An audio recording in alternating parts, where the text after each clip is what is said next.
Bonjour à tous et à toutes, donc bienvenue à ce temps de présentation avec l'URSSAF Île-de-France.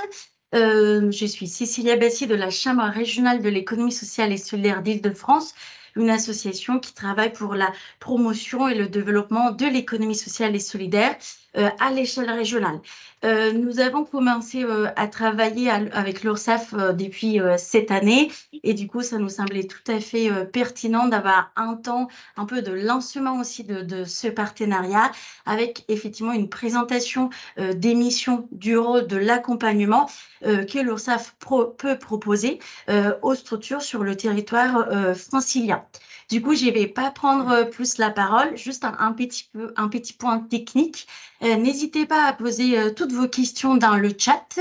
À la fin de chaque partie, on va prendre vos questions, on va vous laisser le micro bien entendu, pour poser vos questions, pour que vous puissiez repartir de cette présentation qui va terminer à 10h30 avec toutes les informations que vous souhaitez avoir sur l'URSSAF.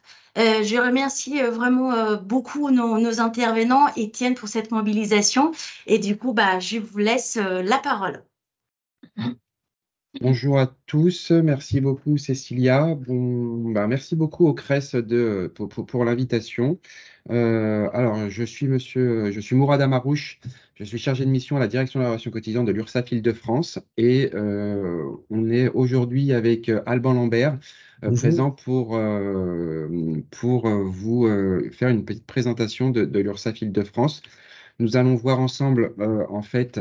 Donc, on va très rapidement échanger ensemble, partager les missions, faire un petit rappel des missions de l'URSSAF, parce que très souvent, les missions de l'URSSAF ne sont pas très connues et on a uniquement l'aspect du contrôle. Donc, il est important quand même pour nous de vous montrer 2-3 slides sur les missions de l'URSSAF. On vous expliquera comment on accompagne nos publics en début d'activité. On vous proposera également de vous présenter quelques offres de simplification qu'on met à disposition de nos cotisants, de nos usagers.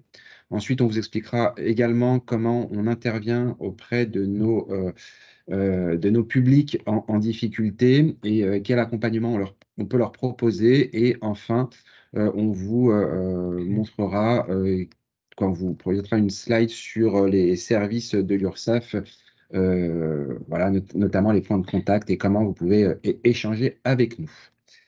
Donc, je ne suis pas plus long, je laisse la parole à Alban qui va débuter la présentation. Merci.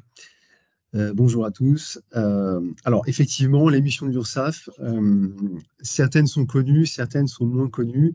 Donc, un petit rappel quand même sur les 3 missions principales. Alors, la mission principale de l'URSSAF et première de l'URSSAF, c'est d'assurer le financement de la protection sociale au quotidien. Alors, à travers donc, un rôle de collecte auprès de public, auprès des employeurs qui vont payer les cotisations patronales et salariales de leurs salariés et auprès des indépendants qui sont leurs propres employeurs et donc qui vont payer leurs propres cotisations. Donc ça, c'est évidemment le rôle principal qu'on va d'ailleurs un tout petit peu détailler dans les slides suivantes. Le deuxième rôle, ça va être de vérifier et de contrôler la bonne application du règlement.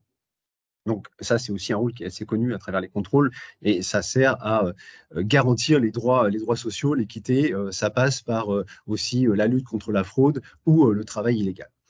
Et puis la troisième mission, qui est moins connue, qu'on a beaucoup développée ces dernières années, qu'on va continuer à développer et qu'on est en train de faire en ce moment même, c'est le conseil et l'accompagnement auprès des employeurs et des entrepreneurs. Alors ça, dès le démarrage, c'est-à-dire une première embauche pour un employeur ou un projet de création pour un entrepreneur. Et puis ensuite, tout au long de la vie de l'entreprise, eh bien, on sera à la disposition de ces publics pour les accompagner et les aider dans leur démarche et éventuellement dans leurs difficultés. Alors, pour aussi mettre en perspective à quoi servent les cotisations, donc rôle de collecte, rôle de redistribution, vous voyez ici très clairement sur ce graphique les différentes assurances et on voit que 2 assurances, la maladie et la retraite, sont principales et majoritaires. La maladie 39% et la retraite 28%. À L2, ces 2 assurances représentent environ les 2 tiers de la protection sociale en France.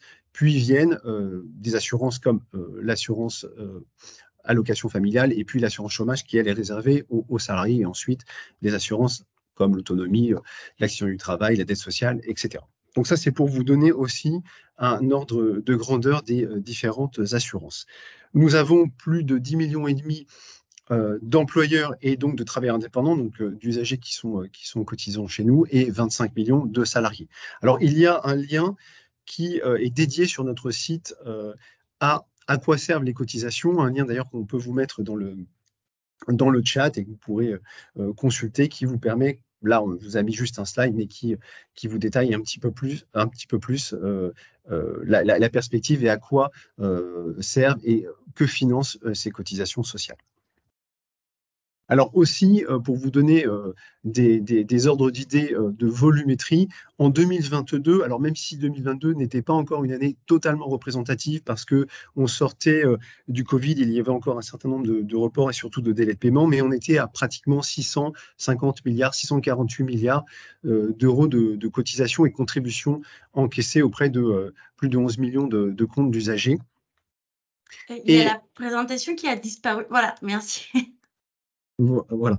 Et donc je le disais, plus de 650, près de 650 milliards. Alors, si je ne me trompe pas, le PIB de la France, c'est à peu près 2700 milliards. Donc, on est approximativement à 25% du PIB de la France qui est consacré à la protection sociale. Donc, c'est quelque chose qui est vraiment central.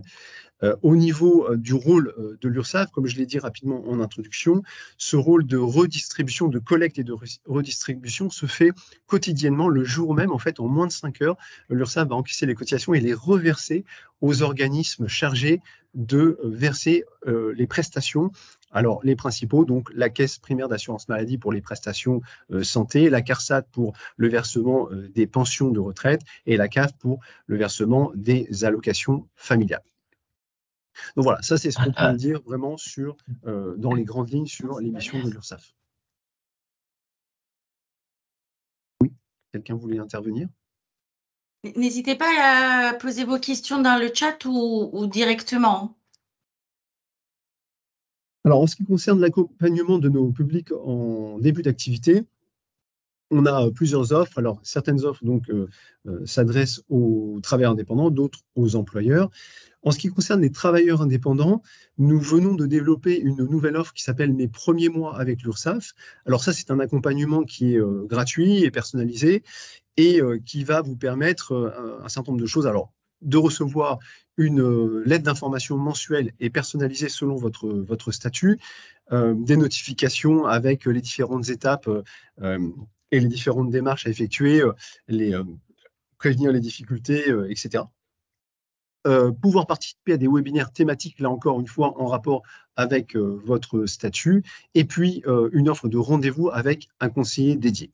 Alors, ce parcours et cette offre s'adaptent au profil du créateur d'entreprise, donc ça dure 9 mois si on est auto-entrepreneur et 15 mois si on est travailleur indépendant.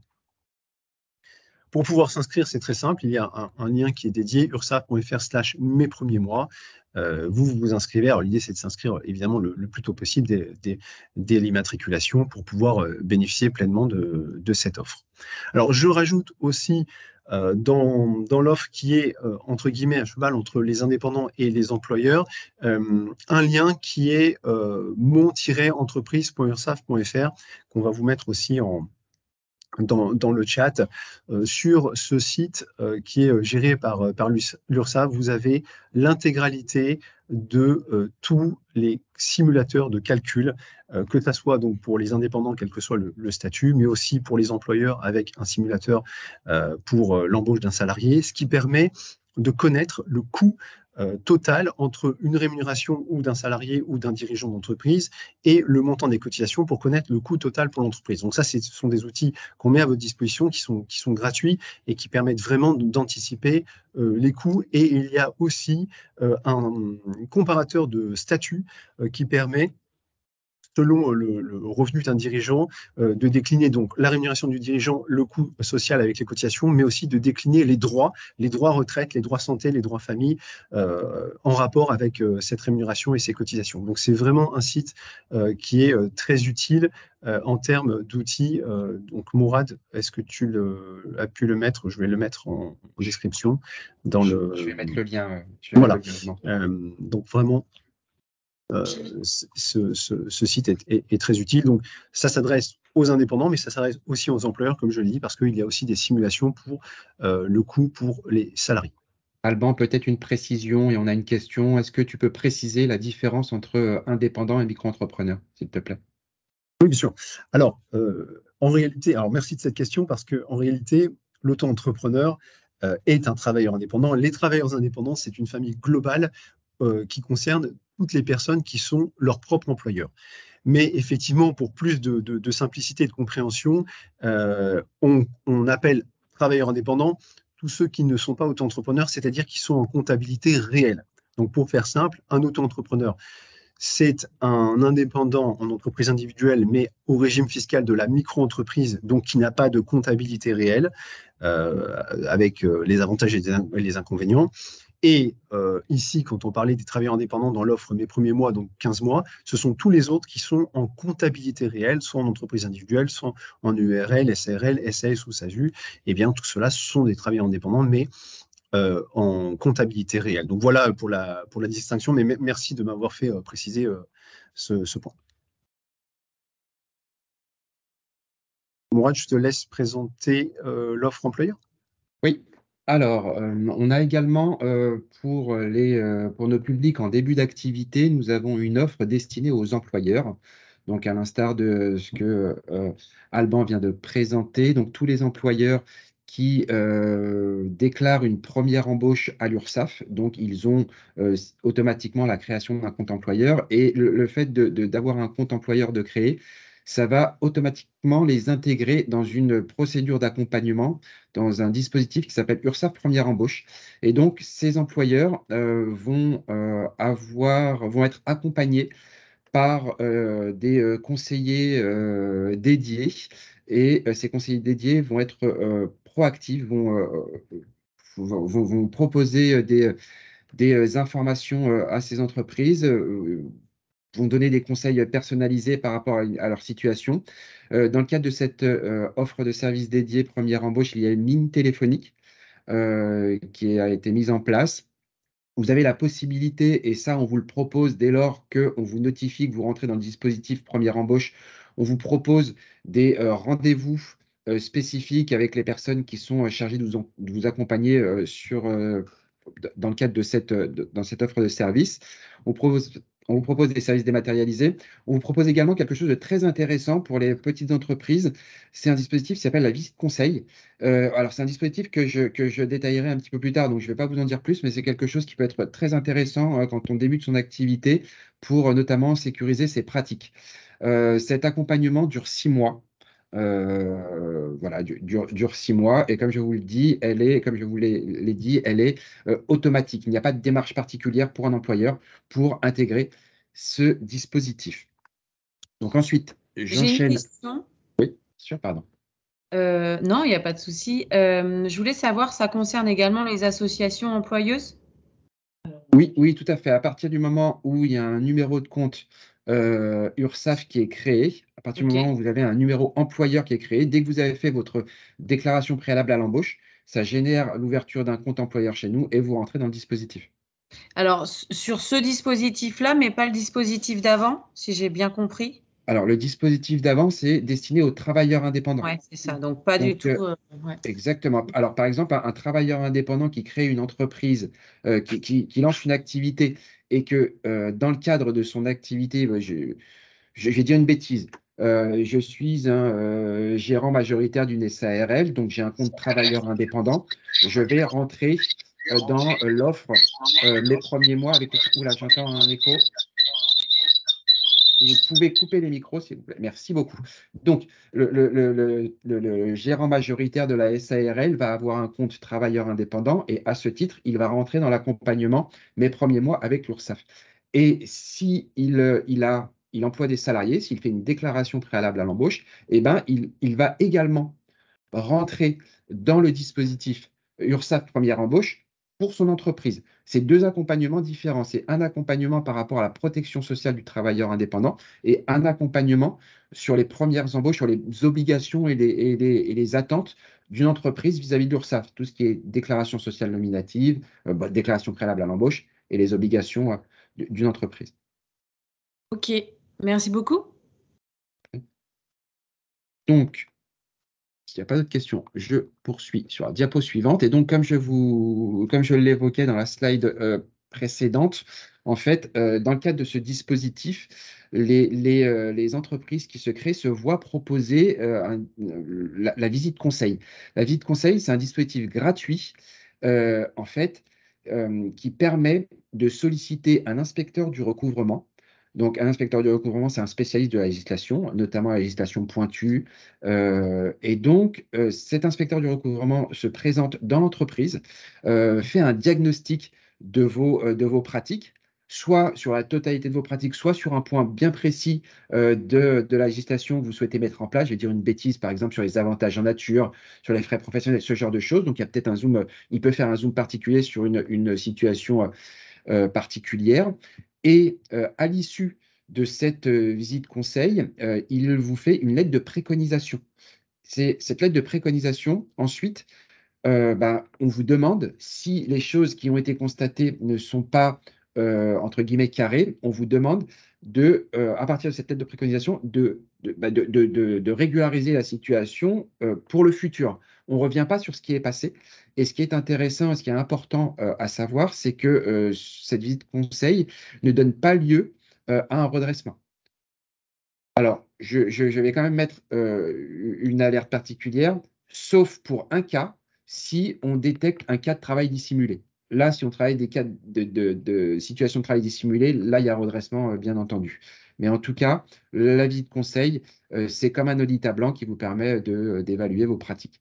Et donc, pour qui? C'est pour les entreprises du régime général de moins de 11 salariés qui ont embauché des salariés qui ont créé leur activité, donc qui ont embauché leurs premiers salariés dans les 18 derniers mois. Il y a une, Voilà ce qu'est la visite conseil. Pardon. il y a une Oui. question, je vous laisse la parole. Oui, merci. Le régime général, parce que je suis pas trop au fait de ça. Pareil, moi, je suis dans les associations, donc à chaque fois, je vais vous poser des questions en lien avec les assos. Le régime général ne concerne pas les assos. Ça veut dire quoi, régime général? Si, le régime général, c'est les cotisations classiques, en fait. Ok, En fait, on d'accord. distingue le régime général pour les entreprises et effectivement le Les régime des employeurs. travailleurs indépendants pour les indépendants. Ah oui, voilà, toujours pas. Ok. Là, c'est les indépendants, du coup, c'est un autre régime. Exactement. Ok, merci beaucoup. Employeur indépendant, on va dire. Je Voilà, vois une peut-être que ça autre- serait mieux que le vocable, que effectivement, c'est une déformation, je suis désolé. C'est un petit peu du jargon, c'est pas du jargon interne, mais un petit peu quand même. On va parler d'employeurs et de travailleurs non salariés ou de travailleurs indépendants. Ok. Aucun problème. Je vois qu'il y a une autre question, Alexandre. Alexandre, on te laisse la parole. Oui, moi j'avais une question par rapport à la première embauche dans les 18 derniers mois. Nous, on a passé ce délai, mais l'association est passée de 1 à 6, voire 7 salariés en moins de 18 mois. Du coup, je me demandais si c'était possible de bénéficier de ce type de dispositif, s'il y avait une augmentation significative de la masse salariale. Alors, la visite conseil est vraiment proposée aux entreprises de moins de 11 salariés donc c'est vraiment ces deux Le critères critère. cumulatifs. Voilà, je ne trouvais pas le mot critère. Ces deux critères cumulatifs. Et malheureusement, si un des deux n'est pas respecté, vous ne pouvez pas bénéficier de cette visite conseil. Par contre, on a également des dispositifs qui s'appliquent à tous, qui s'appellent en fait, vous pouvez faire la demande, solliciter un contrôle à blanc.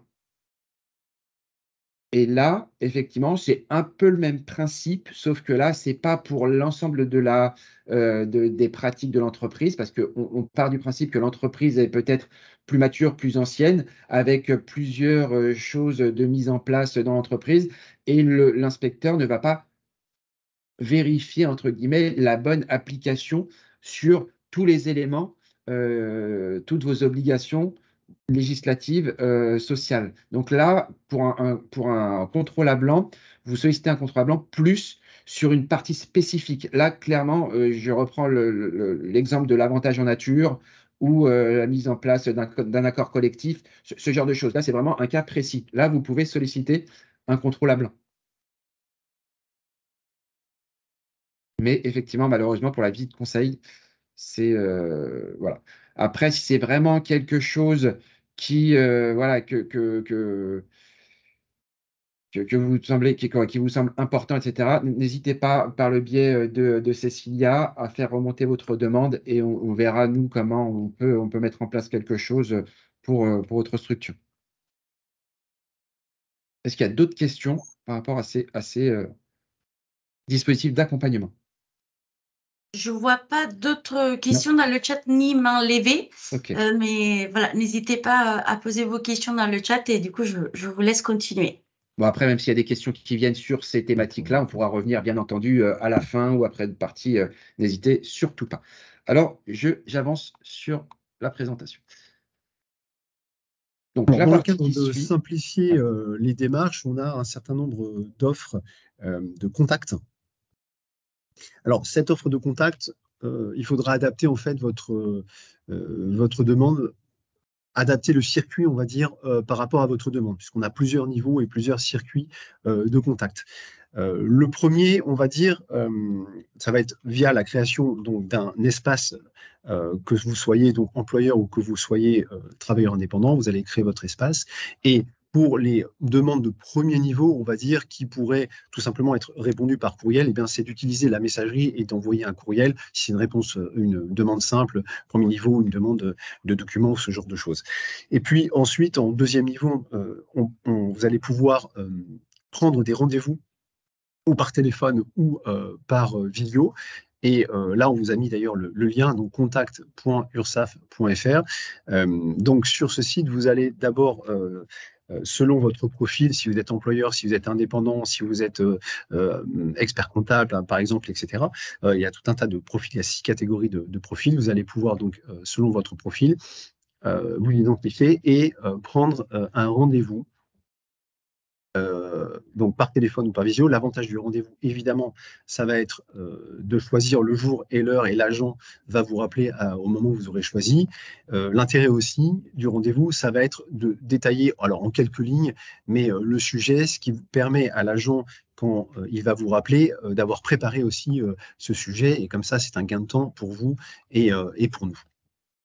Et puis enfin, troisième niveau de contact, si le courriel ne suffit pas, si le téléphone ou la webcam n'a pas suffi, pour des situations où vous avez vraiment besoin de rencontrer quelqu'un ou de mettre, entre guillemets, des documents sur la table et voilà, donc soit pour des situations un peu plus complexes, eh bien, on a toujours, bien sûr, une offre en présentiel dans 9 centres d'accueil en Île-de-France, avec des horaires de 8h30 à 12h30, de 13h30 à 16h30. Là aussi, c'est en rendez-vous. Alors, selon certains centres, on a un accueil spontané le matin. Bon, alors c'est vraiment quand même à éviter le spontané parce que on peut se retrouver d'abord avec une queue et puis les dossiers sont pas préparés. Donc, quand même prioritairement, prendre rendez-vous sur ces contacts.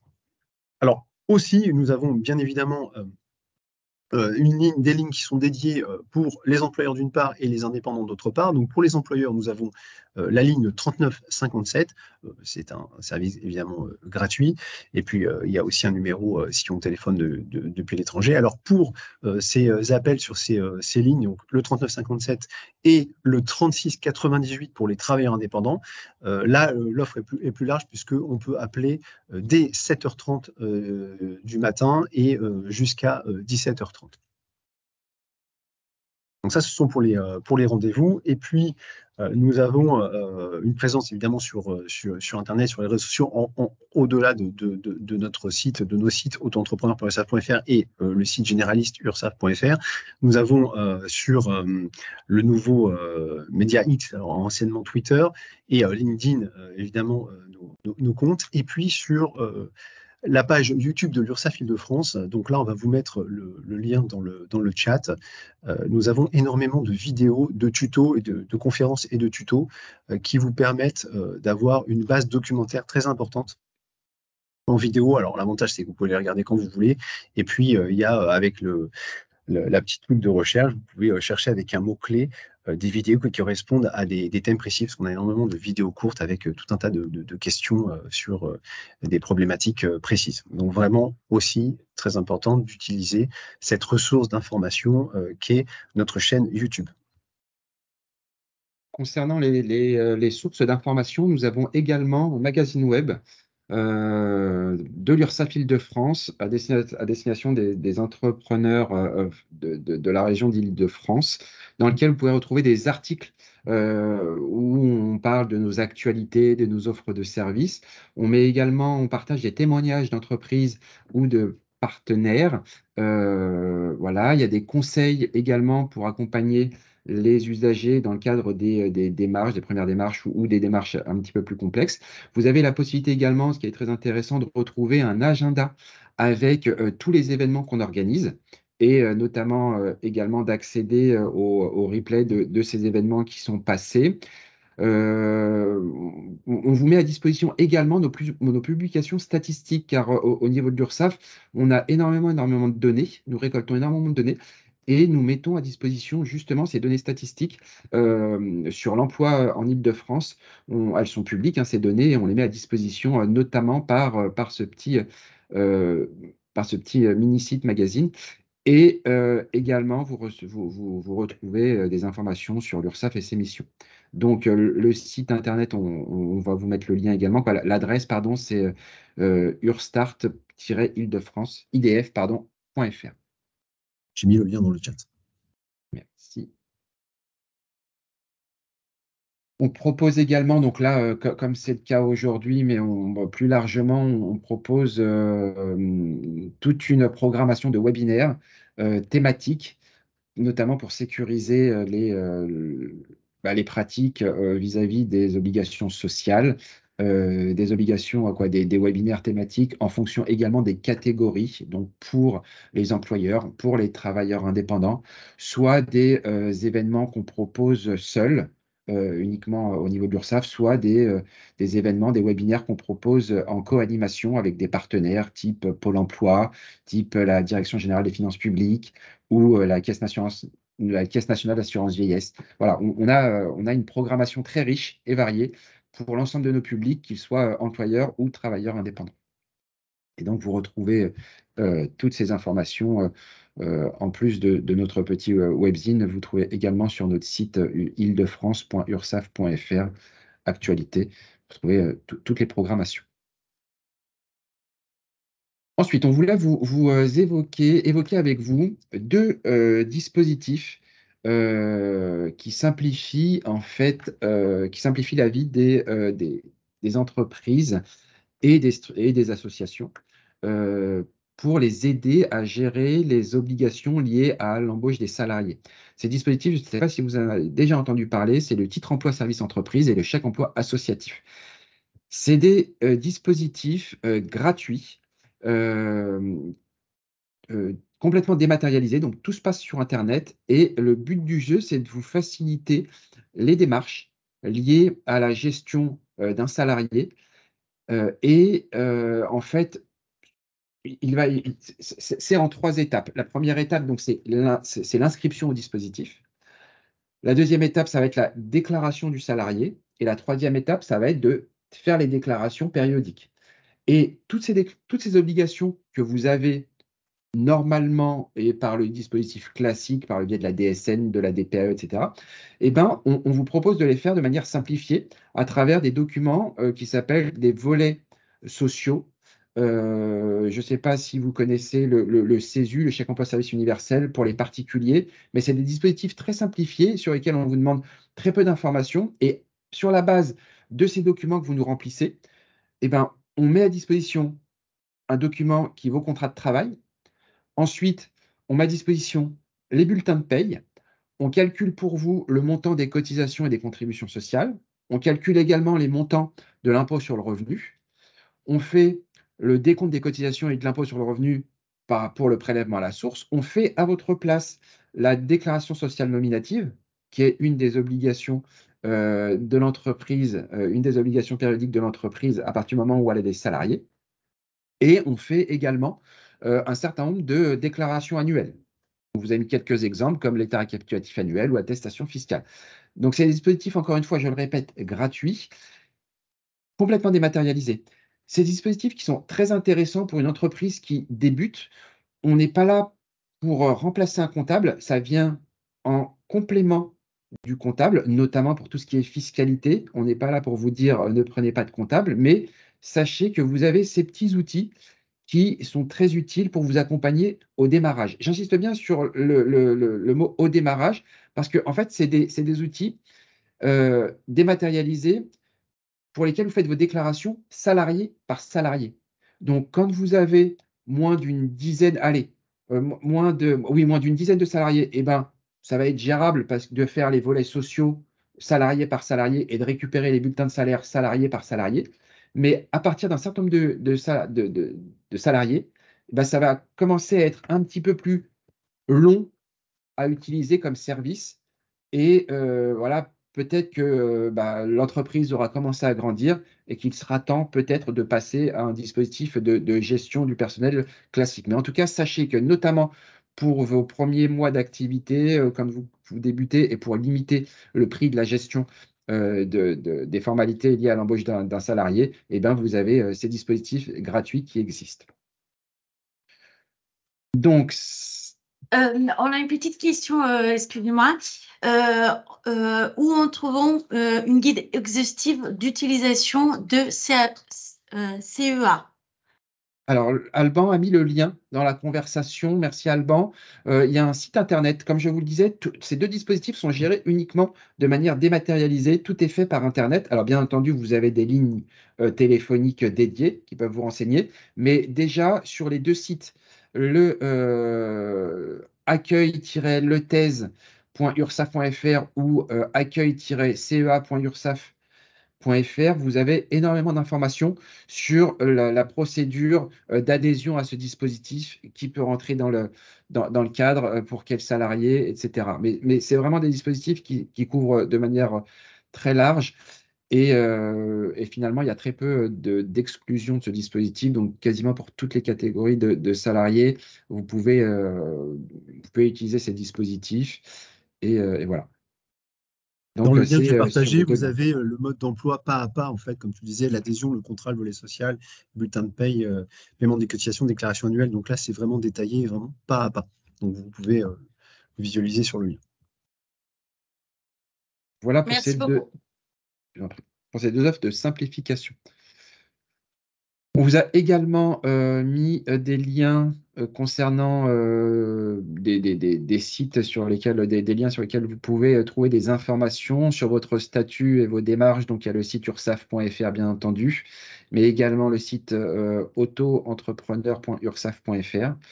Vous avez également le site à quoi servent les cotisations, comme vous le disiez Alban au tout départ. Ça vous donne une idée un petit peu plus précise parce que bien souvent, on cotise, on ne sait pas trop à quoi ça sert et le fait de savoir effectivement à quoi servent les cotisations, ça facilite un petit peu voilà, la compréhension liée à nos obligations sociales. Alban, on Alors, mettra également le sur ces deux sites, en fait, les deux premiers, pour qu'il n'y ait pas de confusion, l'auto-entrepreneur qui est vraiment très particulier a son propre site, auto-entrepreneur.ursaf.fr, avec la plateforme aussi et l'application mobile avec les mêmes fonctionnalités.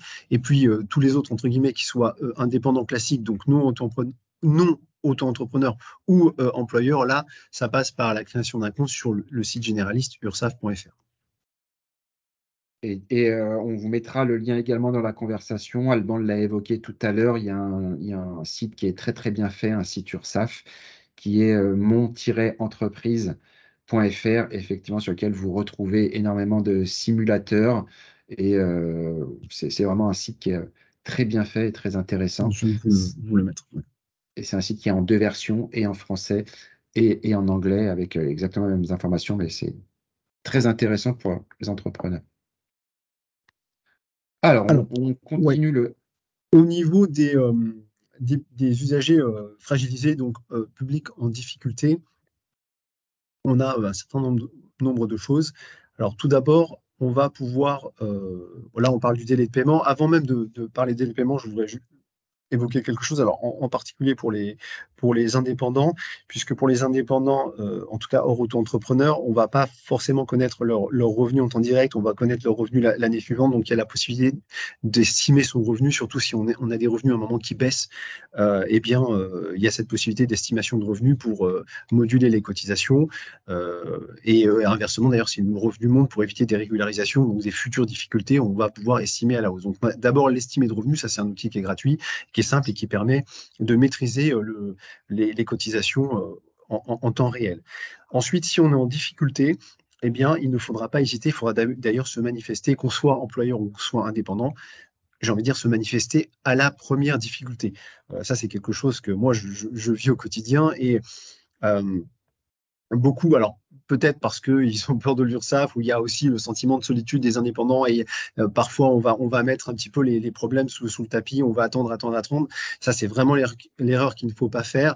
La santé d'une entreprise, c'est un peu comme la santé d'une personne et dès les premiers symptômes, eh bien, on va consulter. Eh bien, c'est pareil, nous, on est à votre disposition pour ça. Donc, dès les premiers symptômes, les premières difficultés, on se manifeste, on trouvera plus facilement la solution ensemble. Donc, un délai de paiement. Là, pas de problème entre guillemets si on a une difficulté, on se manifeste, on va mettre en place un délai de paiement. Alors, le délai de paiement, ça sera mensualisé. On peut aujourd'hui aller jusqu'à 24 mensualités sur des dettes. Donc, voilà, c'est quand même relativement souple. Il faut se manifester en temps et en heure. Donc, la demande peut se faire par tous les circuits qu'on a évoqués tout à l'heure. Donc, via une messagerie, on va vous envoyer le formulaire de demande qu'il faudra remplir, retourner ou lors d'un entretien. Bon. Donc, ça, c'est un élément très important. Si on a une dette, si on a une difficulté, on va mettre en place un délai de paiement, mais vont être calculées automatiquement des majorations de retard. Donc là, pas de panique. Si on a mis un délai de paiement, on va respecter son délai et on pourra faire une demande de remise de majoration de retard. Là aussi, c'est un formulaire type qu'on va mettre à votre disposition dans votre espace. Alors, pour quand même faire une demande de remise de majoration de retard, il faudra respecter certaines conditions. Il faudra avoir payé la totalité des cotisations. Hein, on ne va pas faire une remise de majoration alors qu'il y a encore une dette de cotisation. Il faudra payer ces cotisations et là, on va pouvoir appliquer la remise des majorations. Et puis, il faudra être à jour de toutes ces déclarations. Il ne faudra pas être taxé d'office, que ça soit si on est employeur, donc il faut avoir fait l'intégralité de ses DSN. Et si on est travailleur indépendant classique, avoir déclaré ses DRI, ses déclarations des revenus d'indépendant. Et si on est auto-entrepreneur, avoir déclaré ses déclarations de chiffre d'affaires. Donc, il faudra être à jour impérativement de toutes ces déclarations pour pouvoir que nous, on examine une demande de remise de majoration de retard. Et puis, il faudra aussi vérifier, bien évidemment, qu'il n'y ait pas de frais de justice au cas échéant. Voilà, mais sinon, le cas classique, on va pouvoir faire sa demande de remise. Alors, je précise juste une chose quand même, je reviens sur les délais de paiement, et pour bien distinguer, donc c'est sur le slide précédent, juste Mourad, si tu peux revenir sur les délais de paiement, je voudrais préciser entre les employeurs et les indépendants. Pour les employeurs, il y a une particularité que les employeurs vont payer la part patronale donc de l'entreprise et aussi la part salariale. Ils vont faire l'acte de paiement pour ces deux parts. Et en revanche, si l'entreprise est en difficulté, on n'accordera pas de délai de paiement sur la part salariale parce que la part salariale, en réalité, ce sont les cotisations du salarié que l'entreprise verse. Donc, pour pouvoir obtenir un délai de paiement pour un employeur, il faudra que la part salariale soit versée et on pourra négocier des délais de paiement sur la part patronale. En revanche, pour l'indépendant qui est son propre employeur, lui, on pourra lui accorder des délais de paiement sur l'ensemble de ses cotisations s'il est en difficulté. Alors, à l'écoute de nos usagers, on a aussi deux points qu'on voulait évoquer avec vous. Le droit à l'erreur. Alors, le droit à l'erreur. Alors, Alban, oui, excuse-moi juste une seconde, peut-être avant d'aller plus loin, il y avait une question dans le chat par rapport au dispositif de simplification et une question très concrète de Violaine concernant en fait les liens qu'on a envoyés donnent pas d'informations sur le traitement des IU. Alors effectivement, il existe il y a des situations d'accompagnement précises pour ces situations. Il faudrait que je vois effectivement si on n'a pas des fiches pratiques à un endroit sur le site. Je regarde et je vous donne l'information. Si j'arrive pas à la trouver, l'information dans le temps du webinaire, je ferai passer l'information à Cécilia et qui transmettra, si ça vous va. Cécilia, on fait comme ça? Ouais, très bien. Et il y avait aussi une question, une demande effectivement d'avoir le lien vers le guide demander un délai Oui. des paiements qui apparaît sur la slide. Du coup, je pense qu'on va faire un travail de vous mettre tous les liens directement aussi dans le mail de suite de webinaire. Très bien, très bien. Comme ça, merci beaucoup. Alors, en ce qui concerne les délais de paiement, en fait, les liens, c'est via votre espace. En fait, il faudra, comme vous aurez créé votre espace, ces demandes s'effectueront via l'espace personnalisé du cotisant, qu'il soit employeur ou indépendant.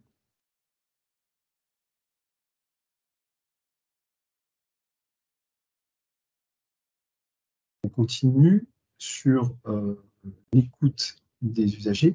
Alors, je ne sais plus si c'est moi, Alban, ou toi. En Oui, fait, je on peux voulait. le présenter Allez. rapidement, tu pourras le compléter. Donc, deux points qu'on voulait évoquer, le droit à l'erreur et la médiation. Alors, concernant le droit à l'erreur, vous avez un site gouvernemental qui est dédié à ce sujet, qui est oops.gouv.fr, qui détaille, je vais vous le mettre aussi en description, enfin dans le chat, qui vous décrit ce procédé. Donc, alors, le point le plus important ici, dans le cadre du droit à l'erreur, c'est la bonne foi du demandeur. Dans le cas du droit à l'erreur, eh bien, on va estimer la bonne foi du demandeur et si on estime que cette personne est de bonne foi, eh bien, on pourra rectifier des erreurs administratives. Alors, en ce qui concerne l'URSSAF, eh bien, ça peut être des erreurs de déclaration, ça peut être des erreurs de formalité, etc. Donc, il faut aussi connaître ce droit dont je vous ai mis donc, le lien dans le chat. Ensuite, le deuxième point, c'est la médiation. Alors, nous avons aussi la possibilité, si vous avez une difficulté et une situation qui n'a pas réussi à se résoudre de façon amiable, donc un différend avec l'URSSAF, eh bien, nous avons un médiateur.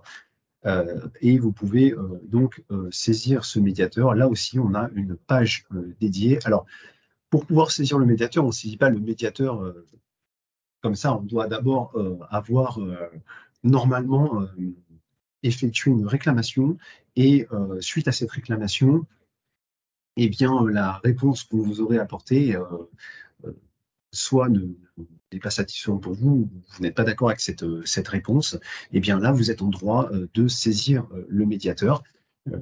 C'est gratuit, hein, et voilà, le médiateur va analyser la situation. Et donc, c'est aussi important de connaître ce droit de médiation, donc cette page dédiée où vous avez toutes les informations, le lien directement pour saisir le médiateur. Et je reviens juste sur le droit à l'erreur. C'est vrai que c'est une notion qui est plutôt récente, qui a été introduite par la loi ESSOC. Et donc, c'est vrai qu'on n'est pas forcément au courant qu'on a la possibilité de faire valoir ce droit à l'erreur et dans le cadre d'une erreur commise de bonne foi, de faire en sorte que, notamment les majorations, que la régularisation soit effectuée sans sanction. Voilà. Donc, effectivement, avec Alban, on a trouvé ça important de l'intégrer à ce support. Voilà pour le support. On en a fini. Donc, on va passer aux questions s'il y en a, en plus des questions qui ont été posées au fil de l'eau. On est dans les temps, je crois. On a respecté. C'est parfait. Ouais, Merci beaucoup pour cette présentation. Effectivement, il nous reste 8 minutes pour être complètement précis sur les questions. Je les prends dans l'ordre. Je vois donc Emmanuel qui a levé la main. Du coup, je vous laisse la parole et par la suite, c'est Hélène. Bonjour, merci, c'était très clair. J'ai une question en rapport avec, je suis auto-entrepreneur. Jusqu'à maintenant, je disposais du volet libératoire pour la fiscalité. Oui. Et puis, ma situation, enfin voilà, j'ai rencontré un problème de déclaration et donc du coup, je vais sortir du volet libératoire. Et Oui, du versement libératoire, vous voulez dire. du versement libératoire, pardon, Oui, excusez-moi, oui, du versement pas de souci. libératoire. Et du coup, sincèrement, j'ai trouvé ça assez compliqué, la démarche pour simuler ce que ça donnait les impôts avec le versement libératoire et revenir au régime réel. Et je voulais juste, par curiosité, parce que je vois qu'il y a plein de calculettes formidables, est-ce Ouais. qu'il y en a une pour ça ou parce que, en fait, bon, j'ai été aux deux administrations Ouais. pour avoir les infos. J'avoue que j'ai eu du mal à obtenir les infos. Alors, effectivement, alors c'est une bonne question. C'est un sujet où là, on est semi-acteur. C'est-à-dire que si vous optez pour le versement libératoire, on devient collecteur de la partie impôt sur une base forfaitaire. Donc déjà, il faut voir si c'est intéressant pour vous ou pas, et je vais y revenir avec les simulations. Et là, l'URSSAF, ben, on va encaisser la partie cotisation, là, qui est notre mission principale, et le pourcentage de l'impôt, et on va reverser aux impôts cette partie. Mais en termes de calcul, là, on n'a pas de simulateur, nous, parce que les simulateurs, c'est sur le site des impôts. Et sur le site des impôts, vous devez faire une simulation sans le versement, une simulation avec le versement pour voir si c'est intéressant pour vous ou pas. Et donc là, nous, l'URSSAF, on ne peut pas vous aider plus que vous dire d'aller faire la simulation sur le site de l'URSSAF. De façon quand même générale, sur ce versement libératoire de l'impôt, moi, j'ai plutôt tendance à dire soit on a effectivement réussi à maîtriser le calcul et on a compris selon sa situation, parce que ça va être, il faut d'abord savoir si on est éligible, donc un niveau de revenu maximum, parce qu'il y a un plafond, selon sa situation familiale et le quotient familial. Et puis, donc voir si c'est intéressant pour vous, si vous avez fait le calcul, OK. Si vous avez un doute ou vous n'avez pas bien compris, moi, je vous conseille plutôt de ne pas le prendre, ou au moins d'attendre 1 ou 2 ans et de voir si après c'est une formule qui est intéressante. Après, on a toujours le droit de l'enlever ou de le mettre si on ne l'a pas, ou de l'enlever si on l'a, comme vous l'avez fait. Mais là, il y a une procédure. Normalement, il faut se manifester avant le 30 septembre pour qu'on puisse vous appliquer cette modification à effet du 1er janvier. Donc, D'accord. ce n'est pas hyper simple, c'est vrai, je reconnais, sur ce sujet. Non, non, très bien, merci. Non, non, je suis sortie du dispositif. Ça veut dire que si je ressollicite, je peux éventuellement réintégrer. Enfin, si je suis à nouveau éligible aux Bien sûr, critères, hein, on est bien d'accord, sûr. je Ouais, peux à nouveau ressolliciter bien sûr. pour rentrer dans le Mais dispositif du versement libératoire. oui. Alors, du coup, là, comme on sera en novembre, ça serait, imaginons, on passe l'année 2024 et avant le 30 septembre 2024, tu me dis, tiens, je serai à nouveau éligible, et bien pour 2025, vous pourriez à nouveau en bénéficier. Ok, je vous remercie beaucoup. Merci beaucoup, Hélène. Je te laisse la parole. Oui, merci. Si tu veux, Merci beaucoup pour la présentation qui est très intéressante.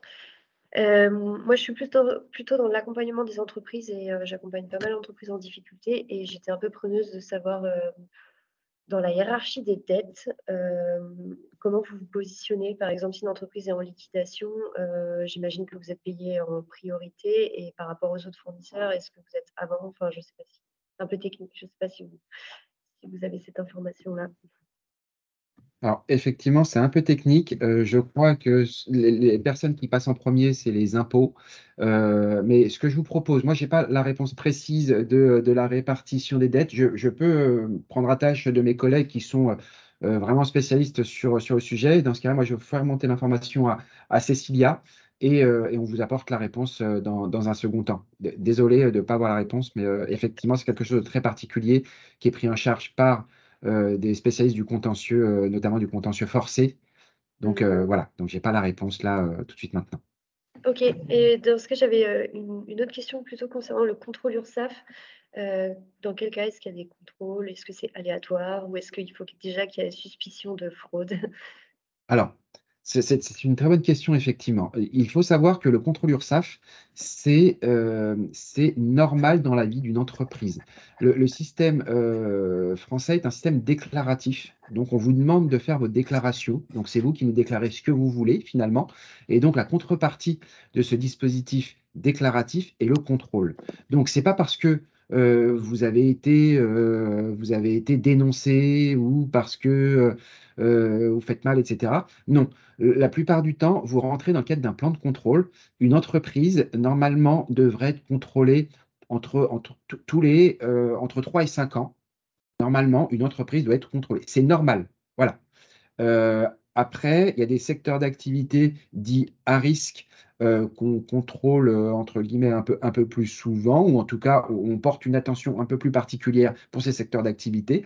Mais voilà, ce n'est pas la majorité des entreprises. Donc, dans votre cas, vous vous allez certainement dans la vie de votre entreprise avoir des contrôles. C'est pas parce qu'il y a eu, on nous a mis un drapeau rouge sur votre dossier, c'est parce que c'est normal et c'est naturel. Et il ne faut pas justement appréhender le contrôle. Faut se dire que c'est effectivement naturel dans la vie d'une entreprise. Il faut le préparer. Ce qu'il faut savoir, c'est que le contrôle, on vous alerte, on vous donne un certain nombre d'informations, quoi. On vous signale qu'on va vous contrôler à une certaine date. Donc, on vous laisse quand même un certain temps pour vous préparer. On vous demande de préparer des documents. Et le contrôle, c'est surtout l'occasion, et vraiment ça, on insiste là-dessus, d'avoir vraiment un échange avec l'inspecteur. On n'est pas là juste pour dire, voilà, j'ai reçu la notification de contrôle, OK, bah, là, je me mets en ordre de marche, j'ai peur, j'ouvre la porte à l'inspecteur vient, je ne lui parle pas, je lui donne les documents et je lui dis au revoir et il me fait sa lettre de, voilà, sa lettre, je ne sais plus le nom de la lettre précise, mais qui donne le résultat du contrôle. Non, vraiment, c'est un échange et il faut vraiment que vous le preniez comme ça. Si vous avez des questions, c'est l'occasion également de poser toutes les questions à l'inspecteur. L'inspecteur, depuis notamment la loi ESSOC dont je vous parlais tout à l'heure, la loi ESSOC, je ne sais pas si ça vous parle, mais je ne sais plus si je vais avoir. C'est la loi pour un État au service d'une société de confiance. Je crois que ça doit être ça. Et c'est depuis cette loi qu'il y a notamment le droit à l'erreur qui a été introduit.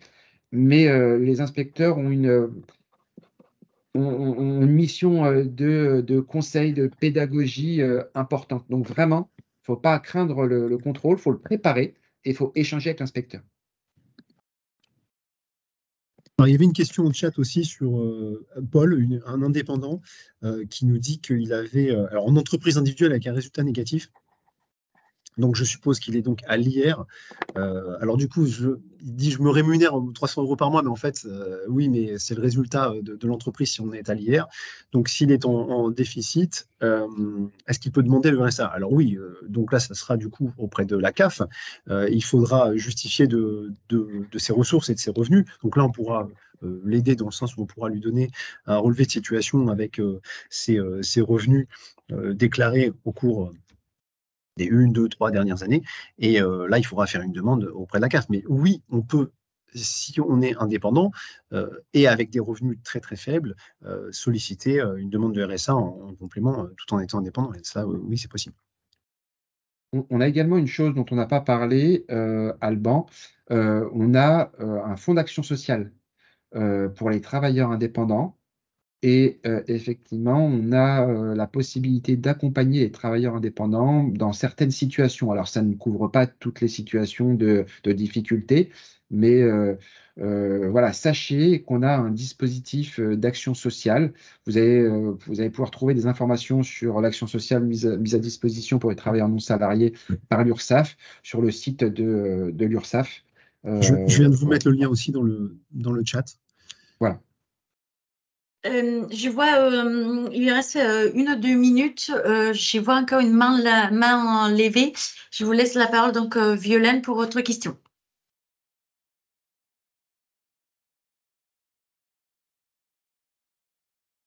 Ou pas.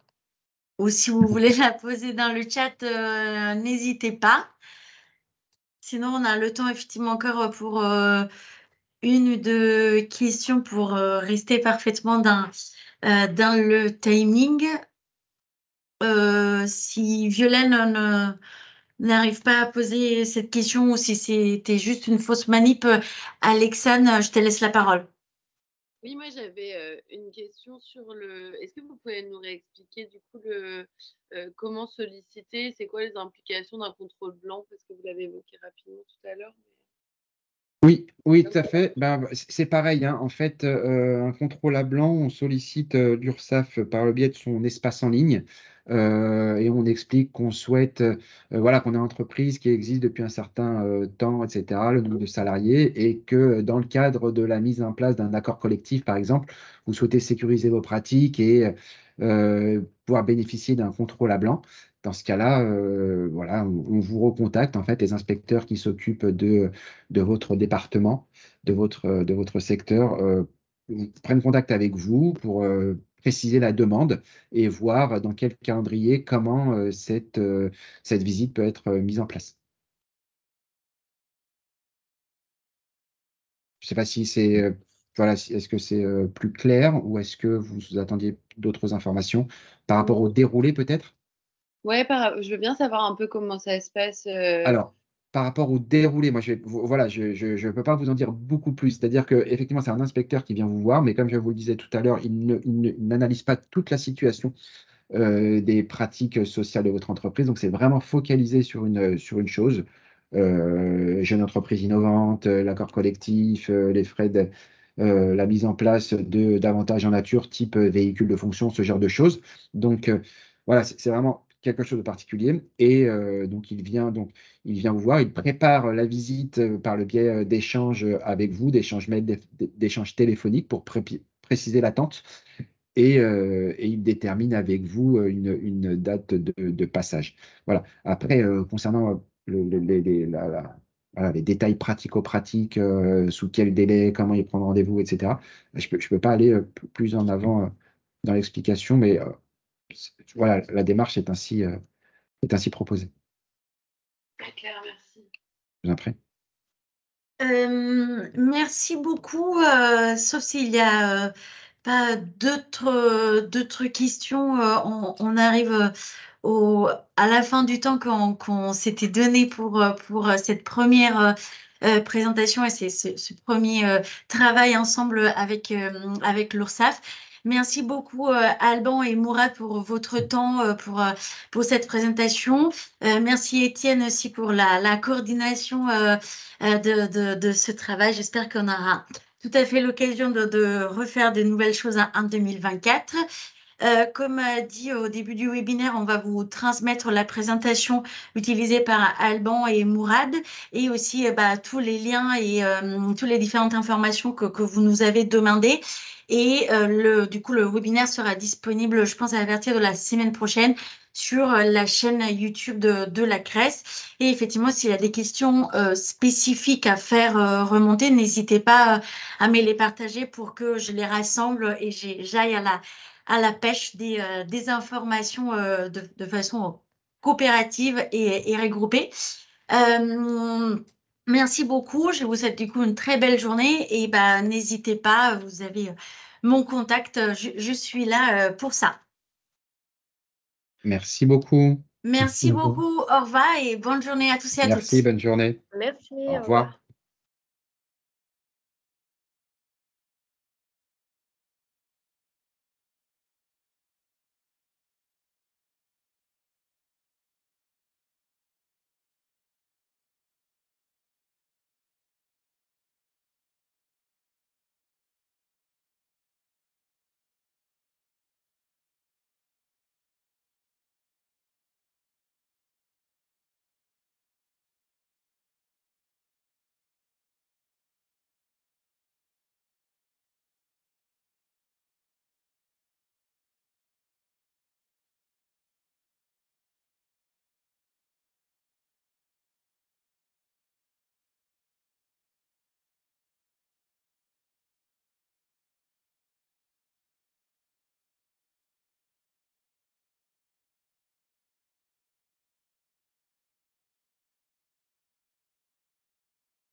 Un enregistrement. Justement, est-ce que je dois faire ça?